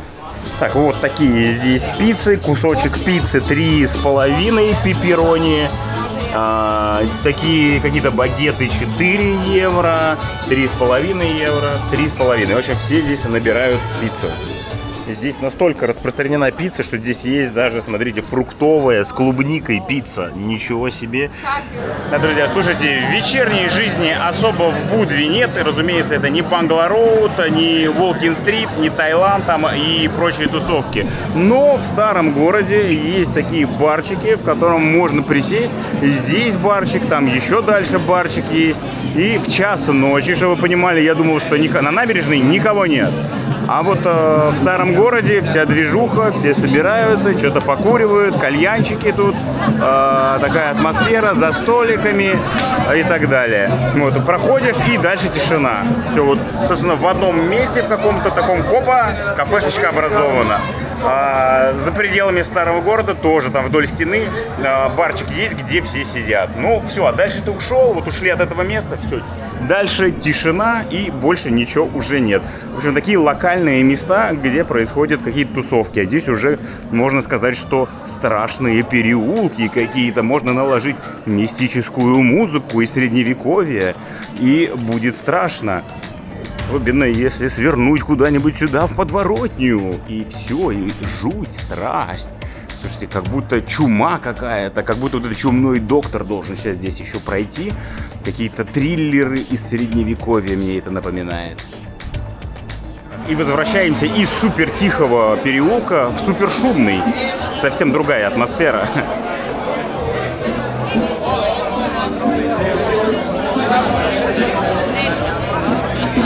Да, прям как меняется атмосфера, как люди здесь, шумно и так далее. Заходишь за угол, все, там тишина и спокойствие. Собственно, вот такая вот она ночная движуха и жизнь в Черногории, в Будве. Вот, еще раз, не Таиланд, здесь даже и спрашивать вас не буду, где лучше, в Таиланде ночная жизнь или в Черногории. Разумеется, за ночной жизнью сюда ехать смысла особого нет. Поэтому лучше пойти поспать и пораньше проснуться. Так, ну а самая популярная зона здесь с автоматами игровыми всякими. Здесь вон тоже что-то можно покрутить. Кстати, здесь казино разрешено в Черногории. Вот самый популярный автомат.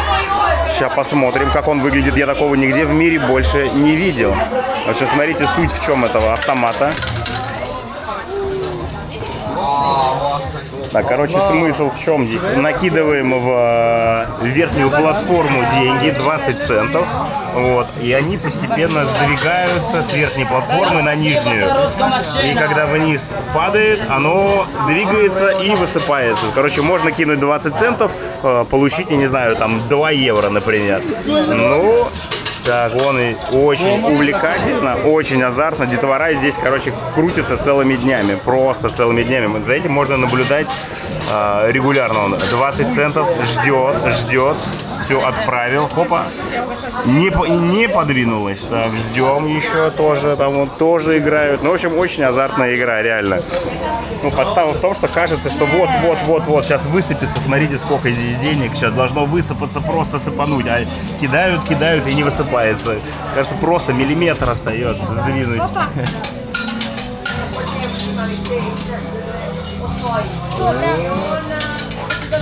И они вон просто висят на волоске. Kako? Opa, mama, dobro nam ide. A šta, sve što smo ubacile dobijamo, a? О, Dara i samo na kraj. кто-то придет сюда и сорвет куш, просто все лежат прям на волосочке. Хочется продолжать еще, очень азартно. Он здесь даже трясут его, сейчас пацан трясет просто этот автомат. Ну что, друзья, пишите в комментариях, как вам выпуски про Черногорию, как вам первые выпуски про Будву, про ближайшие курорты, что все-таки вам больше понравилось, Турция или Черногория, что предпочтете вы. Вот, ну и вы, как всегда, не забывайте поддержать выпуск пальчиком вверх, написать комментарий. Ну и большое спасибо всем, кто поддерживает выпуски донатами. QR-коды на отправку доната здесь, любые 100 рублей. Большое спасибо за поддержку канала. Путешествия, сами прекрасно знаете, сколько стоит. Это все дорого, это все деньги, перелеты. Я показываю путешествия нон-стопом, постоянно в движении, поэтому большое спасибо, кто понимает и поддерживает выпуски. И спасибо, кто поддерживает стримы. Каждую субботу по вечерам у нас проходят стримы, где я в реальном времени делюсь впечатлениями от путешествий, и мы просто весело проводим время. Поэтому, если вы еще ни разу не были на стримах, заходите по субботам по вечерам. Там будет весело. Ну, еще раз, с вас пальчик вверх. Пишите комментарии, как вам Черногория. В следующей серии мы с вами отправимся смотреть Котор, Бока-Которскую бухту. Там очень красиво. Это лучшее и красивое место в Черногории, наверное. Вот, поэтому увидимся. Не забывайте подписаться. И всем чао, всем пока. Блог путешественника, сердце стучит, мир приключений он нас манит. От Таиланда до Кубы покажет весь мир, и позитивом за